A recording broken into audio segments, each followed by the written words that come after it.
నమస్తే, welcome to I dream social spotlight with కవిత.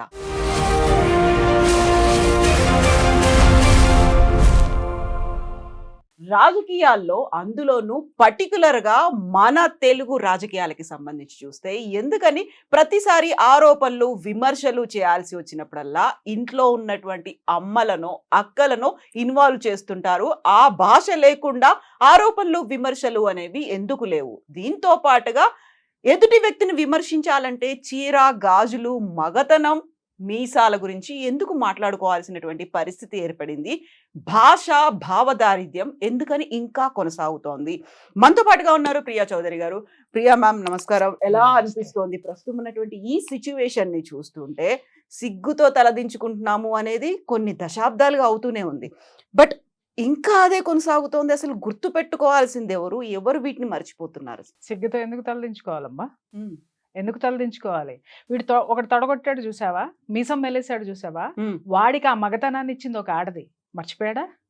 ఆ గాజులు వేసుకున్న ఆడదే, ఆ బొట్టు పెట్టుకున్నటువంటి ఆడదే చనుబాలు ఇచ్చి వాడికి మాటలు నేర్పింది, వాడి ప్రాణం నిలబెట్టింది.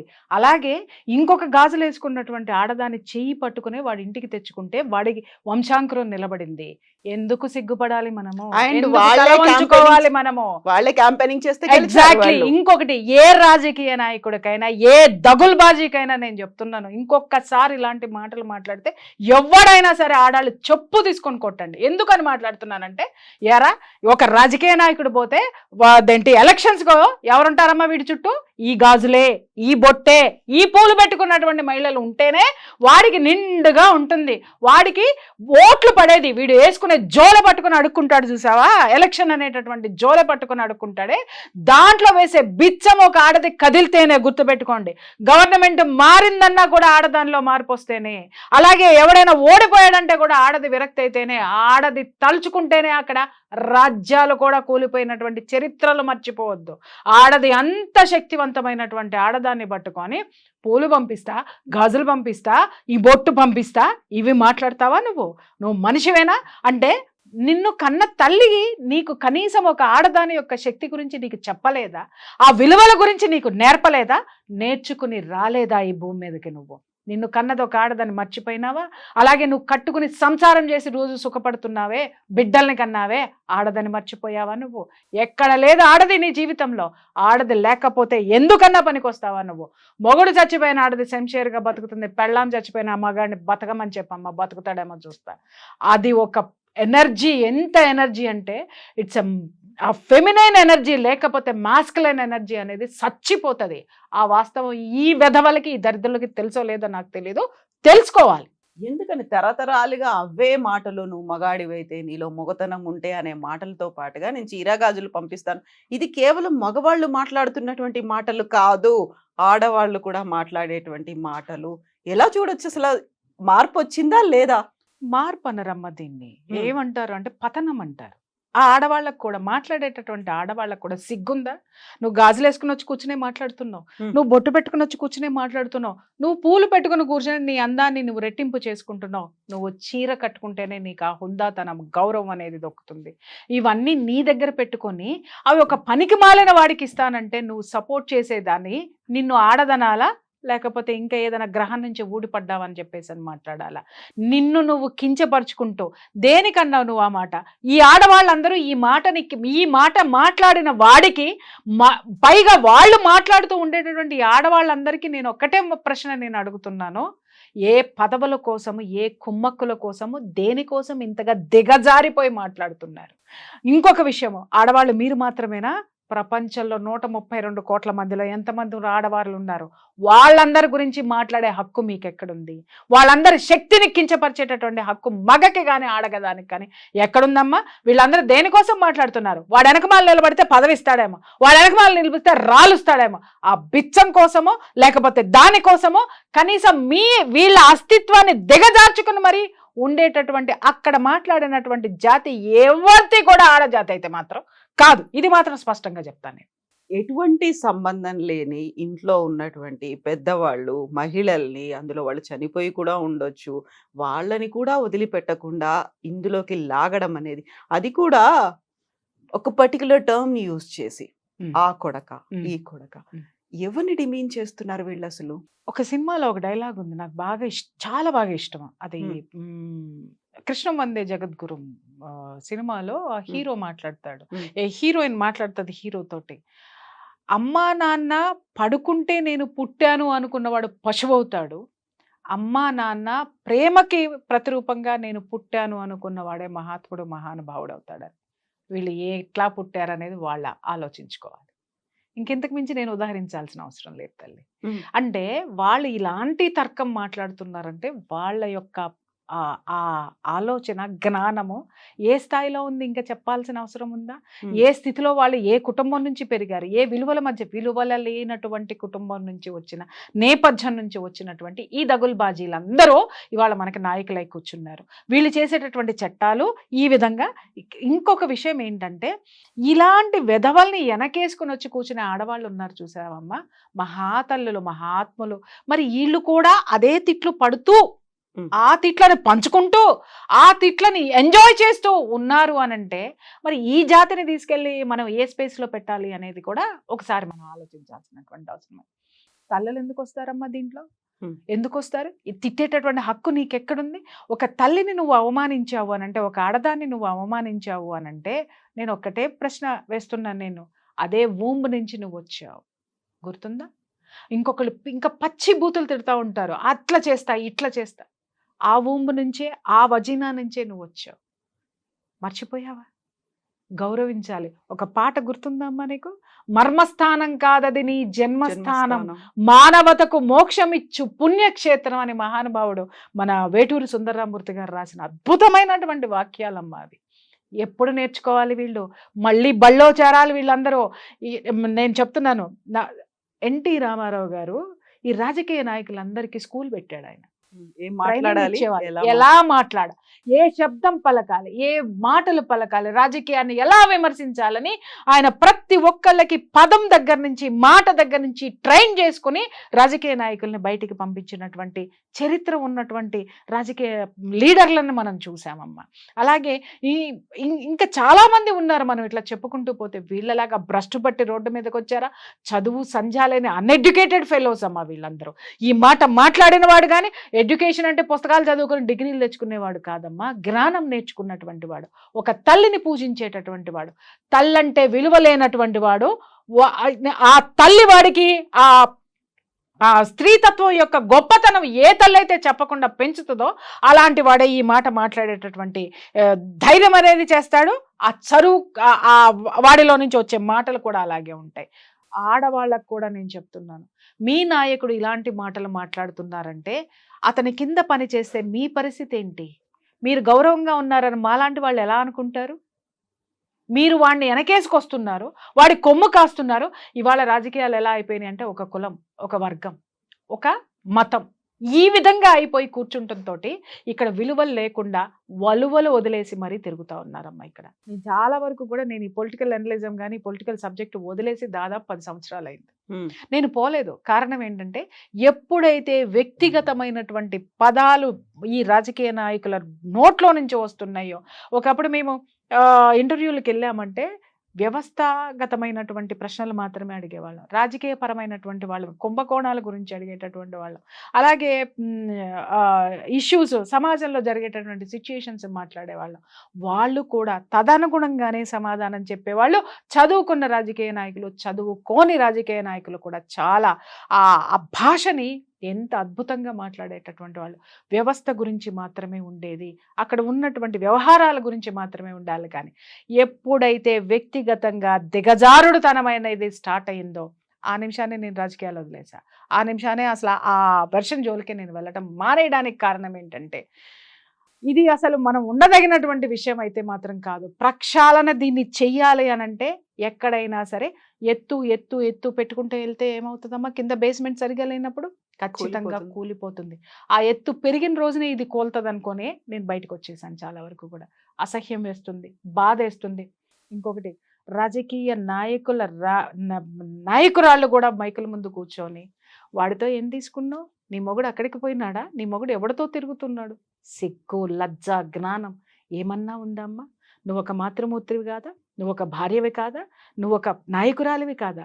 నువ్వు మాట్లాడే భాష ఏంటి? నీ పదవి కోసం నువ్వు ఎంతకి దిగజార్చేస్తే దిగజారిపోతావా నువ్వు? ఆ పదవుల్ని నెత్తి మీద పెట్టుకొని మీరు ఏం పీకుతున్నారు? ఇలాంటి దిగజారుడుతనంలో మీకు పదవులొచ్చినాయంటే ఆ పదవుల్లో మీరుంటారు, మీరెళ్తారని మేమనుకుంటామా? అవి ఉండవు. ఎంతకాలమని ఇట్లా ఒక సంస్కారం లేనటువంటి రాజకీయాల్లో సంస్కారం లేనటువంటి రాజకీయ నాయకుల కింద మోచేతి మురికి నీళ్లు తాగుతా ఉంటారని ఈ ఆడజాతిని కూడా నేను అడుగుతున్నాను తల్లి ఈరోజు. ఎగ్జాక్ట్లీ. ఇప్పుడు ఓట్లేసినటువంటి ఓటర్లు ఇవన్నీ గుర్తుపెట్టుకుంటారా? ఓటేసే టైంకు మర్చిపోతారంట. మా లీడర్, మా ఎమ్మెల్యే, మా ఎంపీ ఇలా మాట్లాడాడు మహిళల గురించి. అప్పటిదాకా గుర్తుంటుందా? హిట్లర్‌ని అతని డిక్టేటర్‌షిప్ విపరీతంగా పెరిగిపోయిందని చెప్పేసని ఆ సభలో ఉన్న వాళ్ళందరూ, ఆయన మినిస్ట్రీలో ఉన్న వాళ్ళందరూ ఒక చర్చకి తీసుకొనొచ్చారు. చర్చకి తీసుకొనొచ్చి, "ఇట్లా బాగా ఎక్కువైపోయినాయండి. జనం తిరగబడేటట్టు ఉన్నారు. ఇంకా దాన్ని మీరు ఎట్లా ఇది చేస్తారు? ఇప్పటికే చాలా ఇదైపోయింది" అనంటే, "జస్ట్ ఎ మినిట్" అని చెప్పేసి ఒక కోడిని పట్టుకురమ్మన్నాడంట. పట్టుకురమ్మంటే వాడు పట్టుకొని వచ్చిన తర్వాత మొత్తం దాని ఈకలు పీకుతుంటే గిలా గిలా గిలా గిలా గిలా కొట్టుకుంటుంటే మొత్తం పీకుతున్నాడు, లైవ్‌గా పీకుతున్నాడు. పీకి అక్కడ కూర్చోబెట్టినాడంట.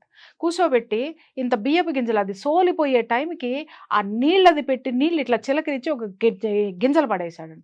పడేయంగానే అది టక్కుమని లేసి గబగబా గింజలు ఏరుకొని ఆ సగం పీకిన కూడా మర్చిపోయి వాడిని కృతజ్ఞతగా చూసి వెళ్ళిపోయిందంట. ఈ రోజు నడుస్తున్న చరిత్ర ఇది. ఆ పథకాలనేటటువంటి గింజలు ఏవైతే పారేస్తున్నారో, పన్నుల పేరు మీద ఇలాంటి బూతుల పేరుతోటి, డ్రగ్స్ తోటి, చెయ్యకూడనటువంటి వ్యాపారాలతోటి సమాజాన్ని, వ్యక్తుల్ని భ్రష్టు పట్టించేసి చివరికి వీళ్ళు పడేసే బిచ్చముంది చూసావా? ఉచిత పథకాలు. హ్మ్. వాటిల్ని యేసుకొని అలాగే ఈకలు పీకించుకున్న కోడిలాగా ఈ జనము అదే బ్రతుకు బతుకుతున్నారు. ఈరోజు మనం ఇవాళ హిట్లర్‌ని గుర్తు చేసుకోవడానికి కారణం ఏంటంటే, ఎంత బాగా చదివాడో చూడండి సైకాలజీ ఆయన. హ్మ్. మామూలుగా కాదు. అతనిలో ఉన్నటువంటి ఆ జ్ఞానము, ఆ డిక్టేటర్‌షిప్ ఎంత స్థితికి తీసుకొనెళ్ళింది అనంటే, జనం ఇది అని జనాన్ని చదివి జనం యొక్క బలహీనతతోటే డిక్టేటర్ అయ్యాడు. మనం ఇవాళ తయారు చేసేటటువంటి ఈ దగుల్బాజీ వ్యవహారాలు, దగుల్బాజీ భాషలో మాట్లాడేటటువంటి దగుల్బాజీ రాజకీయ నాయకులందరినీ ఎవరు? మనమే. మన బలహీనతే. మనం వాడు ఏం మాట్లాడినా కూడా ఇంట్లో కూర్చొని ఒక అమ్మాయి యూట్యూబ్ చూసుకుంటది. యూట్యూబ్ చూసినప్పుడు ఒక చిన్న వీడియో చేసి పెట్టుద్ది. ఒరేయ్ దగుల్బాజీ, నువ్వు ఎందుకు మాట్లాడతావురా ఇలాంటి విషయాలన్నీ? నీకు సిగ్గు లేదా? నీకు అమ్మ లేదా? నీకు అక్క లేదా? నీకు కూతురు లేదా? నీ కూతుర్ని ఎవరైనా ఇలాగే మాట్లాడితే నువ్వు ఊరుకుంటా? నువ్వు మనిషివి కాదా? నీలో వ్యక్తిత్వం లేదా? నువ్వు మమ్మల్ని ఎందుకు ఈ విధంగా చేస్తున్నావు? ఎందుకు మాట్లాడుతున్నావు అని ఒక 100 వీడియోలు ఆడాలని పెట్టమని చెప్పండి. మాట్లాడతారేమో చూస్తా. ఖండించాల్సింది ఎవరు? పబ్లిక్ ఖండించాలి. జనం ఖండించాలి. జనంలో ఏమీ లేదు. జనం అన్నీ వదిలేసుకొని కూర్చున్నారు. సిగ్గు, శరం, మానం, మర్యాద అన్నీ పోయినాయి. ఎందుకు పోయినాయో కూడా చెప్తాను తల్లి. ఇవాళ విద్యా, వైద్యం అనేటటువంటిది మన రక్తాలు పీల్చేస్తుంది. వాటికి ఈరోజు ప్లాస్టిక్ కార్డుల రూపంలో మనకు అప్పులన్నీ మన చుట్టూ నిండుకొని పోయి కూర్చుంటే, పొద్దున్న లేచిన ఒక తండ్రి ఫస్ట్ తారీఖు రాగానే ఇంటి రెంట్లు కట్టాలి, ప్లాస్టిక్ కార్డులు కట్టాలి. ఇవన్నీ ఎందుకు అప్పులైనయి? ప్లాస్టిక్ కార్డులు ఎందుకు వచ్చి చేరినాయి? స్కూల్ ఫీజులు. నా జీతం ఎంత? 25,000. నేను అక్కడ నా కొడుక్కి కట్టాల్సింది సంవత్సరానికి 1,50,000. 25,000లో నేను ఎంత కట్టాలి? 10,000 నేను ఇంటి రెంట్‌కి కడితే, దాంట్లో నుంచి మళ్ళీ ఇద్దరు పిల్లలకి నేను ఫీజులు కట్టాలంటే నేను ఎంత కష్టపడాలి? ఎంత హార్డ్ వర్క్ చేయాలి? నా టాస్క్‌లు, నా టార్గెట్‌లు నేను రీచ్ అయితే తప్ప నా పిల్లలకి నేను ఫీజు కట్టలేను. ఫీజు కోసం దాచిపెట్టుకుంటా. కానీ ఈలోపు అనారోగ్యం వచ్చింది నా ఇంట్లో నాకో ఎవరికో ఒకళ్ళకి. దానికెళ్ళేసరికి దాచిపెట్టుకున్న డబ్బులకి ప్లస్ ఇంకొక 50,000 1,00,000 నేను అప్పు చేసి అక్కడ ఆ వైద్యానికి ఖర్చు పెట్టుకొని నేను వెనక్కొచ్చాను. తీరా చూస్తే వైరల్ ఫీవర్ కోసమే నేను ఖర్చు పెట్టుకొని వచ్చాను. నా ఆర్థిక పరమైనటువంటి ఆ బలం మొత్తం కూడా ఇక్కడ సాచురేషన్ అయిపోయింది. నేను దీన్ని సమకూర్చుకుని పూడ్చుకునేటటువంటి నా దరిద్రంలో నేనుంటే ఇవన్నీ పట్టించుకునేటటువంటి ఓపిక నాకెక్కడుంది తల్లి? కాబట్టి ఇంకొక విషయం ఏంటంటే, ఈ విద్యను ప్రైవేటైజ్ చేసినప్పుడు నేను నోరెత్తలా. ఈ వైద్యాన్ని ఇంత భయంకరంగా పెంచి పోషిస్తున్నప్పుడు నేను నోరెత్తలా. నేను నోరెత్తనటువంటి నా యొక్క పనికి మాలిన బలహీనతకి నేనే మూల్యం చెల్లించుకుంటున్నాను ఈరోజు. అలాంటి వాళ్ళ మనం వీటి గురించి మాట్లాడే అర్హత కూడా ఉండదు. లేదు. ఎవరైనా తిట్టుకున్నా మనకేంటి? అంతే. అది రాజకీయం అంతే. ఖచ్చితంగా. చూసి వదిలేస్తాం. శ్రీశ్రీ అన్నాడు ఈ మధ్య తలుచుకున్నా, మళ్ళీ ఈ రోజు తలుచుకున్నా, మనది ఒక బతికేనా కుక్కల వలె నక్కల వలె, మనది ఒక బ్రతికేనా సందులలో పందుల వలె అని చెప్పేసని. ఏముంది మనకి? వాళ్ళు ఏమోనమ్మా. వాళ్ళు బురద వాడు వేసుకుంటూ- చీ కొడితే మనం ఓటేస్తే వాడు గెలుస్తాడు.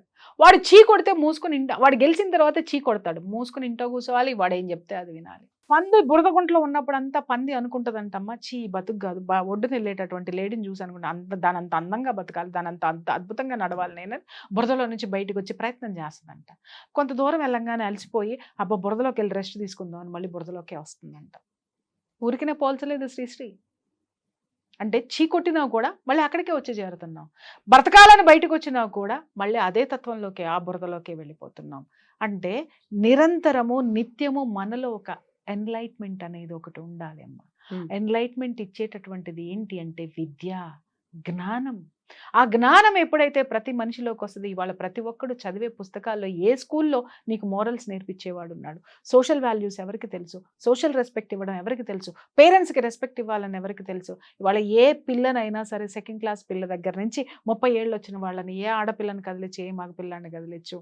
సో వాట్ ఈ స్థితికి ఒక మనిషిని తీసుకెళ్ళిపోయాము. ఎవరం? రాజకీయ నాయకులు కాదు, ఎవరు? మనమే మనమే మనమే. కాబట్టి ఆ కొడుకులు తిట్లన్నీ మన ఇంట్లో ఆడవాళ్ళవే. వాళ్ళు మాట్లాడుకునే గాజులు చీర పూలు ఇవన్నీ ఆ అమ్మలక్కలు ఆ శమ్మచక్కలు కూడా కూర్చుని మాట్లాడి ఆడకి పంపించాలి ఈడికి పంపించాలని ఆవేశంగా మాట్లాడుతుందే మనమే. మన ప్రతిరూపాలే అవన్నీ కూడా తల్లి. చూసుకోవాలి. It's a mirror. ఈరోజు మనం చూస్తున్నది ఒక అద్దం. ఆ అద్దంలో మనల్ని మనం ఎంత అసహ్యంగా కనిపిస్తున్నామో చూడండి. మన ప్రతిబింబం అది. అక్కడ ఒక రాజకీయ నాయకుడు యాటిట్యూడ్ మన ప్రతిబింబమే, మన చేతగానితనమే. ఒక ఆడవాళ్ళు అక్కడ కూర్చొని మన స్త్రీతత్వాన్ని అపహరిస్తూ వాళ్ళ విలువ వాళ్ళకి తెలియకుండా దిగజారుడు తనంతో మాట్లాడుతున్నారంటే అది మనమే, మన యొక్క అస్తిత్వమే. ఆ దరిద్రమైనటువంటి స్థితిలో మనం ఉండాలి. ఉన్నామనేటటువంటిది తెలుసుకోవాలి. పేరెంట్స్ అవేకంతో ఉండాలి. కనీసం వచ్చే తరాన్నైనా ముందు తరాన్నైనా ఒక ఎడ్యుకేషన్ అనేది మనం ఇవ్వాల్సినటువంటి అవసరం. ఏ ఎడ్యుకేషన్? వాల్యూస్ ఎడ్యుకేషన్ ఇచ్చి తీరాలి. ఇవ్వాలి అంటే ప్రతి తల్లి ఒక జిజియాబాయి కావాలి, ప్రతి తల్లి కూడా ఒక కౌశల్య కావాలి, ప్రతి తల్లి కూడా ఒక మాతృమూర్తిలో ఉన్నటువంటి ఒక భరతమాత. ఈ ఈ యొక్క సువిశాలమైనటువంటి ఈ భారతదేశంలో ఎంత గొప్ప స్థితి, ఎంత కర్మ సిద్ధాంతం ఉందో చెప్పగలిగేటటువంటి జ్ఞానం ఒక తల్లి నేర్చుకుంటే ఇలాంటి వాడు పుట్టడు, పుట్టిన మాట్లాడడు. ఎగ్జాక్ట్లీ. ఇప్పుడు మీరు చెప్పిన ఎగ్జాంపుల్ శ్రీశ్రీ కవితలోది బురద దానంతట అది కొట్టుకుంటుందేమో, కానీ ఇక్కడ ఈ ఇద్దరు కొట్టుకొని జనాల మీద కొడుతున్నారు, ఓటర్ల మీద కొడుతున్నారు, సమాజం మీద కొడుతున్నారు. అది ఎప్పుడు రియలైజ్ అవుతారు అనేది మనమే కడుక్కోవాలి. అదే చెప్తున్నా, వాళ్ళు జ్ఞానంతో వేసిపోతారు. కడుక్కోండి. జ్ఞానంతో కడుక్కోండి. సిగ్గు, లజ్జ, మాన, అభిమానం చంపేసుకున్నారు కదా, దయచేసి వాటిని బయటికి తీయండి, దయచేసి తీయండి. ఎందుకు అనంటే కేవలం ఒక్కడు ఓటేసే వాళ్ళు ఎన్ని లక్షల మంది, ఒక్కడు ఇన్ని లక్షల మందిని కంట్రోల్ చేయట్లా. ఇన్ని లక్షల మంది చేతగానితనం అనేటటువంటి ఎనర్జీ వీడికిచ్చి వీడిని గొప్పవాడిని చేశారు. ఎవరు బలవంతులు ఇప్పుడు అది తెలుసుకుంటే చాలు. So true. ఇవన్నీ గుర్తుపెట్టుకుంటారా? 4.5 ఏళ్ల తర్వాత వచ్చే ఎలక్షన్స్ లో మళ్ళీ వీళ్ళే అభ్యర్థులు ఉంటారు, వాళ్ళకే ఓటేయక తప్పని పరిస్థితిని అక్కడ మళ్ళీ క్రియేట్ చేస్తారు. ఎవరు గుర్తుపెట్టుకుంటారు, ఎవరు ఆలోచిస్తారు, మళ్ళీ ఎదురు చూడాల్సిందే. Thank you so much. Thank you.